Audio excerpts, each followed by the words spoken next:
My wife cheated on me with my best friend, then secretly manipulated my inheritance of $500, $0 in my family's estate to claim everything.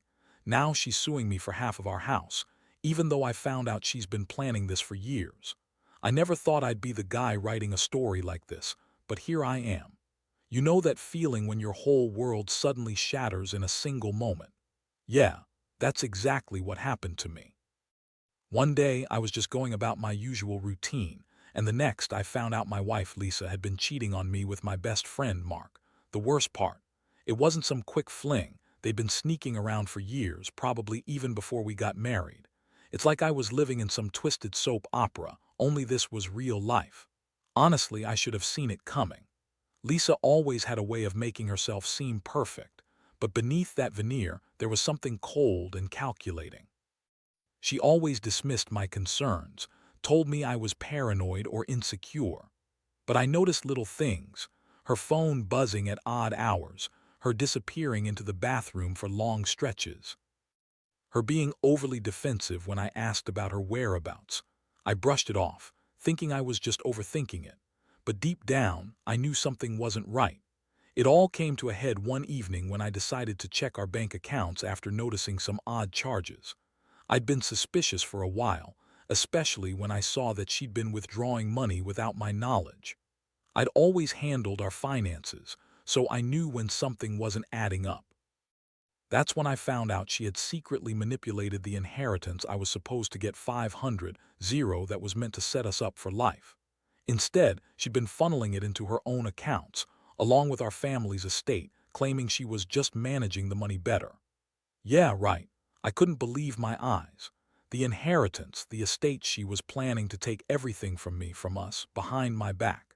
And the thing is, I had no idea she was capable of this level of deception. She'd always been bitchy, manipulative, and a liar, but I never thought she'd go this far. I felt sick. My trust was shattered, and suddenly, everything I thought I knew about her was a lie. That night I confronted her. I didn't hold anything back. I showed her the bank statements, the evidence I'd uncovered. She looked at me with this icy smile, and I could see her trying to spin her way out of it. "You're overreacting, Jake," she said, her voice dripping with sarcasm. "You always blow things out of proportion. I was just trying to help you manage the money. You're so insecure, it's pathetic." She even had the nerve to pretend she was the victim here, like I was the one invading her privacy. But I knew better. I saw her for what she really was: an opportunist, a liar, someone who'd do anything to get what she wanted. The shock was overwhelming. I felt like my entire life was crumbling around me. I couldn't sleep, couldn't eat. I kept replaying every moment, every conversation, trying to find some sign I'd missed. The betrayal hurt worse than anything I'd ever experienced. My wife, the woman I loved, had been secretly screwing my best friend, lying to my face, and manipulating my inheritance. It was like a punch to the gut every time I thought about it. And yet amidst that chaos, a tiny part of me started to think about what to do next. I knew I couldn't stay in this marriage, not after what I'd learned.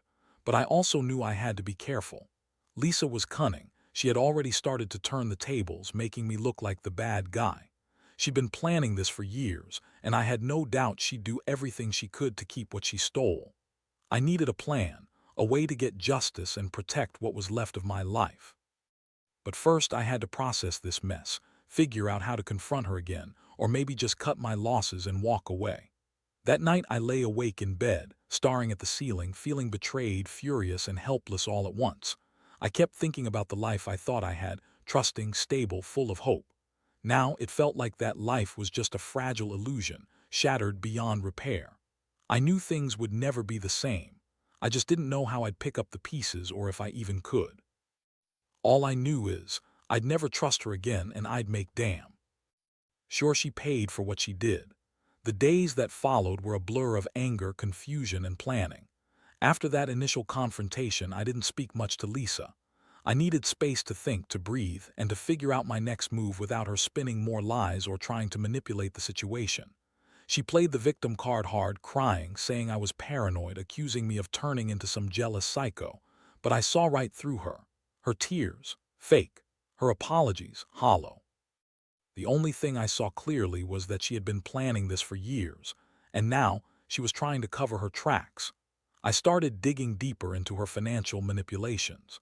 I hired a private investigator just to confirm what I already suspected, that she'd been secretly siphoning off money and even forging documents to claim ownership of the estate. The evidence was overwhelming. She'd been using her charm and bitchy attitude to distract me, while she set herself up to take everything I owned. And Mark, he was just as bad. I'd known him for years. He was my best friend.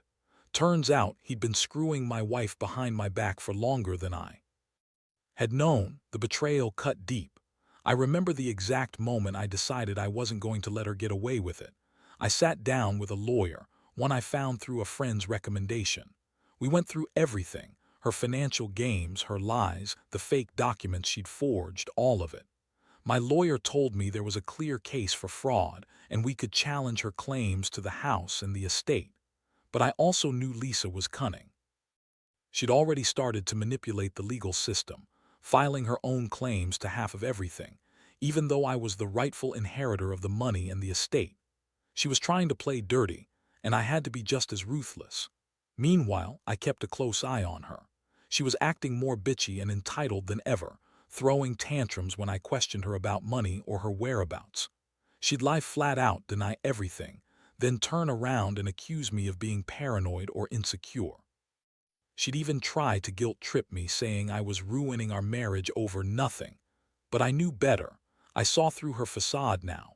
The woman I married was gone, replaced by someone who only cared about money, power, and her own damn happiness at my expense. One night, I found out she'd been secretly meeting with her lawyer, drafting documents to claim our house. That was the final straw. I realized she was willing to burn everything down just to get her hands on what she wanted. I couldn't let that happen. I started to prepare for a legal fight, gathering every piece of evidence I had: texts, bank statements, witness statements from friends who saw her sneaking around. I even recorded some of her conversations just in case. I knew this was going to be a long, ugly battle, but I was determined to come out on top. All this chaos was taking a toll on me.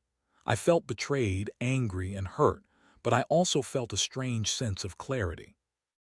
I knew I had to stand up for myself, for what was rightfully mine. I wasn't going to let her manipulate me or take everything I worked for. The inheritance, my family's estate, our house, all of it was at stake. I had to fight for it, and I was ready to do whatever it took, every day. I woke up with this burning desire to see her lose, not just for myself, but for the years of lies and betrayal. I knew she'd try to spin it, try to make me the villain, but I didn't care. I had enough evidence to prove her treachery. I was just waiting for the right moment to strike back legally, to show her that I wasn't the fool she thought I was. I'd spent years trusting her, believing in our marriage, but now I saw her for what she truly was: a manipulative, selfish bitch who'd do anything for money and power. The worst part, knowing she'd been planning this for so long, all while pretending to be the loving wife. She'd been lying to my face, pretending to care, all the while secretly scheming to take everything from me. That realization made me sick. I never thought I'd be in a position where I'd have to fight for what's mine against someone I loved and trusted, but I was done being naive. Now, I had a plan, and I was going to make her pay for every lie, every betrayal. I wasn't going to let her walk away with everything. Not without a fight. The legal battle kicked into high gear faster than I expected. I spent sleepless nights poring over documents, making sure every detail was airtight. Lisa, of course, played the victim at every turn. She claimed I was trying to ruin her, that I was paranoid, that I was just bitter because I found out about her affair with Mark. She even went as far as to accuse me of trying to hide my own financial mistakes, which was laughable. I knew her game. She wanted to make me look like the bad guy so I'd back off, but I wasn't going to let her manipulate the system. Her lawyer was slick. She was trying to claim that I had no right to the inheritance because I'd been negligent in managing our finances, that I'd somehow lost the money through my own irresponsibility. But I had all the proof: bank statements, signed agreements, witnesses who could testify that I was the one handling the money properly. I had even hired a forensic accountant to trace every dollar, and the results were clear. Lisa had been funneling money into her own accounts for years, forging signatures and even creating fake documents to support her claims. It was a mess, but a mess I was determined to clean up. The biggest shock was when she started trying to turn the court against me, claiming I'd been abusive, controlling, and unfaithful. She threw in every accusation she could think of, trying to paint me as some kind of villain. But I had nothing to hide. I was just trying to protect what was mine.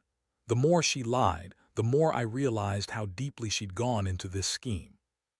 This wasn't just about money. This was about her trying to erase me from our lives and take everything I worked for. She was also relentless in her manipulations. One day, she brought in a witness, a friend she'd coerced into testifying that I'd been abusive and unstable. I knew it was a setup. I had to stay calm, keep my head clear, and counter every lie with hard facts. I gathered more evidence, recorded conversations, and even got a hold of her texts where she was clearly planning her moves. It was brutal, but I knew I had to stay one step ahead. Meanwhile, the emotional toll was intense. I felt like I was fighting a war on all fronts, against her lies, her attempts to manipulate the court, and my own feelings of betrayal. I kept replaying everything in my mind. Her bitchy attitude, the way she'd lie straight to my face, the way she'd look at Mark with that sickening smirk. I wondered how I'd been so blind for so long. The woman I married, the woman I loved, was now just a stranger, someone I didn't recognize anymore. The trust was gone, replaced by a bitter taste of betrayal that wouldn't go away. But I also knew I couldn't let her win, not just in court but in life. I had to keep fighting, keep pushing through the pain and anger. I started to see the bigger picture. This wasn't just about the money or the house. It was about standing up for myself, reclaiming my dignity, and making sure she couldn't get away with destroying everything I'd worked for. I wasn't going to let her manipulate her way into my life anymore. This was war, and I was determined to come out on top. I also realized I needed to prepare for the worst. If she succeeded in her claims, I'd lose the house, my inheritance, everything. So I hired a financial advisor, someone who could help me restructure my assets and protect what was left. I started looking into options, selling off some investments, setting aside a contingency fund, and even considering a complete move to start fresh somewhere else. I knew she'd do everything possible to drag me down, but I wouldn't let her. All the while, Mark's betrayal haunted me. I'd trusted him, considered him a brother, and now I found out he'd been screwing my wife for years. The fact that he played such a huge role in this mess made me feel sick. I confronted him once, face to face, and he didn't deny it. Instead, he just looked at me with that guilty expression, trying to justify himself. I told him he was dead to me, that I'd never forgive him, and that I'd make sure he paid for what he did. Looking back, I see how much I've been through, how much I've lost, and how much I've had to fight just to keep what's mine. The betrayal cut deep, but it also made me stronger. I learned that trust is fragile and that the people you think are your friends can turn out to be enemies in disguise. I also learned that no matter how bad things get, you have to stand your ground, fight for what's right, and never let the bastards win. The coming weeks will be the real test, but I'm ready. I have to be. The court hearings were brutal. Lisa showed up with her fake tears, her fake smile, and her fake stories about feeling victimized by my supposed controlling behavior. She spun a web of lies, claiming I'd been emotionally abusive, that I'd been neglectful and unfaithful myself. She even brought her lawyer's best attempts to paint me as some kind of unstable, jealous husband, trying to spin the narrative so the court would see her as the innocent victim. But I had the evidence. I had the bank statements, the forged documents, the witness testimonies, everything to dismantle her lies. The judge saw through her bullshit pretty quickly, but she kept trying to twist everything, claiming she deserved half the house because she was entitled to it, because she helped me build our life. She argued that her manipulation of the inheritance was just management, that I was being paranoid, and that her affair with Mark was just a mistake. Yeah, right. I wanted to scream at her, but I kept my composure. I knew that if I lost my temper, she'd spin it into her favor. So I stayed quiet, letting the evidence do the talking. Meanwhile, I was dealing with a flood of emotions: anger, betrayal, sadness. Seeing her up there, pretending to be the victim, made me want to lash out. But I knew I had to stay calm. I had to be strategic. I had to fight not just for the money or the house, but for my dignity, for my sanity. I knew she was trying to wear me down, to make me look unstable so I'd back off, but I wasn't about to give her that satisfaction. The most surprising moment came when her lawyer tried to argue that I was unfit because I'd discovered her affair and tried to confront her. I couldn't believe the audacity. I stood up and told the court that her manipulations, her lies, and her betrayal proved exactly why I was justified in fighting back. I explained how she'd been secretly planning all this for years, manipulating our finances and lying to everyone, including me. I told the court about Mark, about her attempts to claim our estate and how she'd been trying to destroy what little trust was left between us. The judge listened carefully.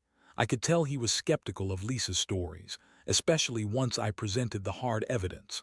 I saw her face fall a little when the truth started to come out. Her carefully crafted facade was cracking. That moment felt like a small victory, but I knew the fight wasn't over. She'd still try to manipulate the system, to turn things around to make me look like the villain. I had to stay vigilant. The courtroom was tense and I could feel my heart pounding. I had poured everything into this: my time, my money, my emotional stability. But I knew I had to keep going. I had to fight this battle to the end. If I lost, I'd lose everything: my house, my inheritance, my reputation. But if I won, I'd finally be free of her lies and manipulations. I was determined not to let her take that from me. After the hearing, I felt exhausted but relieved. The judge's ruling was leaning in my favor, but Lisa wasn't giving up. She immediately started planning her next move, filing new claims, trying to get the court to see her as the victim. I knew this was just the beginning of a long war, but I was ready. I'd been betrayed, manipulated, and hurt, but I wasn't going to let her destroy everything I had left. I promised myself I'd fight every step of the way, no matter how ugly it got. At the end of the day, I realized how much I'd changed during this ordeal. I used to trust blindly, believe in the best of people. Now I saw how dangerous that can be. Trust needs to be earned, especially when it comes to people who only care about themselves. I learned that sometimes love isn't enough. Sometimes you have to fight for what's right. And I was going to fight. For my future, for my sanity, and for the truth. I owed myself that much. The weeks that followed felt like walking through a minefield. Every day brought new surprises, new tactics from Lisa and her lawyer trying to twist the court's opinion. She was relentless, sending threatening emails, trying to sway friends and family to her side, even attempting to harass me with calls and fake accusations. It was clear she was trying to wear me down, to make me give up and let her walk away with everything. But I wasn't about to let her do that. I doubled down on my legal strategy, hiring a new attorney who specialized in estate disputes and fraud cases.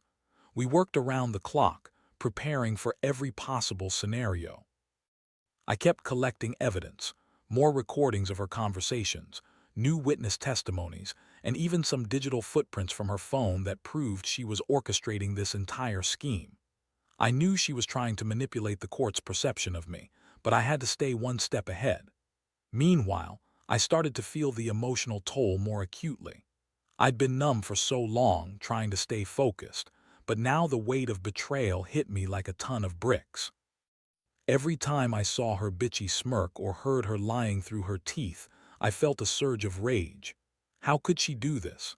How could she turn our life into such a nightmare? I'd trusted her, loved her, and now I saw her for what she truly was: a manipulative bitch who'd do anything for money and power. One night I found myself staring at the ceiling, thinking about everything I'd lost: my marriage, my best friend Mark, my peace of mind. I kept asking myself how I'd let it get this far. How did I not see the signs? The truth was, I'd been blind for too long, trusting her because I wanted to believe in the best. But that trust had been exploited, shredded, and used against me. I realized I had to accept that my marriage was over, that Lisa's true nature was revealed, and that I needed to focus on protecting what was left. The turning point came unexpectedly. Lisa filed a new claim, asserting that she was entitled to half of the house because she'd contributed emotional labor over the years. I couldn't believe her audacity. I had built that house with my own money, worked hard to pay the mortgage, and kept everything running smoothly. She had been nothing but a manipulative presence, draining my resources and trying to take what wasn't hers. I knew I had to fight this claim aggressively. I worked with my lawyer to prepare a counterclaim, showing that her contributions were emotional, sure, but not enough to warrant half the property. That I was the primary breadwinner, that I'd invested everything into our home, and that her manipulations had directly caused the financial damage. It was a battle of facts versus lies, and I was determined to win. I also started to think about moving out of the house temporarily to protect myself from her further schemes. I couldn't let her control the narrative or manipulate the situation any longer. Throughout all of this, I kept my distance from her bitchy attitude. I refused to get pulled into her emotional blackmail or her attempts to guilt me into giving up. I knew her game. She thrived on making me feel bad, on making me question myself. But I stayed firm. I had the truth on my side, and I knew that in the end, honesty and facts would win out. Still, I couldn't shake the feeling of betrayal. Every time I saw her smug look or her fake tears, I felt a mix of disgust and sadness. How did I get here? How did I let her manipulate me so thoroughly? One thing was clear: I was no longer the naive man I used to be. I'd been betrayed by my wife, my best friend, and even my own trust. But I was also learning to stand up for myself. I was learning that sometimes you have to fight for what's right, even if it costs you everything emotionally. I was prepared for the fight ahead, because I knew deep down that I deserved justice. I'd lost a lot, but I wasn't going to lose everything. Not without a fight. And I promised myself that I'd see this through, no matter how ugly it got. The final court date arrived after months of relentless fighting. I felt exhausted but also strangely relieved, like I had been carrying a heavy weight that finally started to lift. Lisa was there, looking more bitchy and desperate than ever. She tried to put on her fake tears and guilt-tripping smile, but this time I saw through her. I knew her game. I had all the evidence, and I was ready to end this nightmare once and for all. The judge listened carefully to both sides, and I could see her eyes narrowing as Lisa's lawyer tried to spin her usual lies. I presented my case, with clarity showing the forged documents, the siphoned inheritance, the years of manipulation. I explained how Lisa had been planning this from the start, how she'd used her charm to distract me while she secretly drained our finances. I laid out the evidence of her affair with Mark, how it all intertwined into this elaborate scheme to ruin me and take everything I had. When it was Lisa's turn, she looked flustered. Her usual bitchy smirk was replaced by a desperate, almost pathetic expression. She tried to claim she was entitled to half the house because she deserved it for her emotional labor, her contributions, and because she was entitled by virtue of marriage. But the judge was unimpressed. She asked pointed questions, referencing the hard evidence I'd submitted, and Lisa's excuses crumbled under the weight of truth. In the end, the court ruled in my favor. It was a victory I never thought I'd see after everything she'd thrown at me. The judge ordered her to return the stolen inheritance, pay back the fake expenses she'd claimed, and granted me full ownership of the house. Lisa's face was a mask of fury and disbelief. She had lost everything: her manipulations, her lies, her scheme to steal my life, and I felt a strange mix of relief and emptiness. As I walked out of the courtroom, I realized I was finally free from her grip. The years of betrayal, the lies, the manipulation, all of it was finally over. I'd lost a lot, but I'd gained back my dignity. I understood now that trust, once broken, is nearly impossible to repair. That love can turn into something dark if you're not careful. But more than anything, I learned that sometimes you have to fight with everything you've got to protect what's yours. In the months that followed, I sold the house and moved to a new city. I started fresh, rebuilding my life from the ground up. I cut ties with Mark, who I now see as just another piece of the nightmare I endured.